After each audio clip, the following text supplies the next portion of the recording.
Bağışlayan ve mehriban Allah'ın adıyla. Aziz Müslümanlar, xeyir, gözəllik ve elm. Bunların üçü de güzel nimetlerdir. Eğer bir kəs bu üç nimetin üçünü de özünde yaşatmış olarsa, həmin şəxsin həyatı mənalı, daha anlamlı ve daha güzel olar. İmamımız Əliyyən Nəqi əleyhissalam belə buyurmuştur.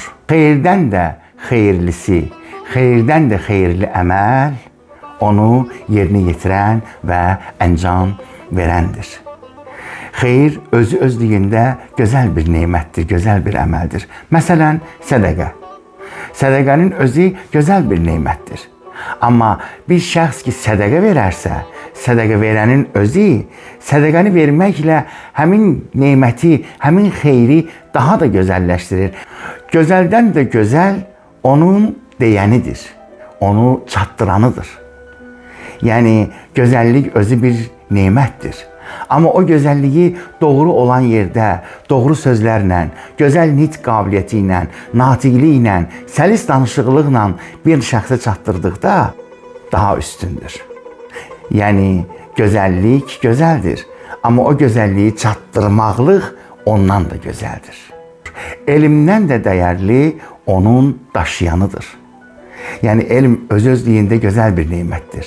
Amma onu mənimsəmək, onu öyrənmək, öyrəndikdən sonra isə öyrətmək, digərlərinə çatdırmaq, təbliğ və tədris etmək elmi faydalı bir hala gətirdiyi üçün onu canlandıran şəxs, yəni alim, elmdən daha üstündür.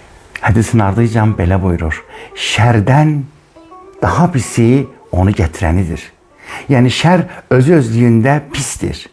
Amma ondan da bətəri, ondan da pisi isə həmin şərri əncam verib yayan daha pisdir. İmam burada şərrin pisliyinə işarə edir. Dəhşətdən də dəhşətlisi isə onu törədənidir.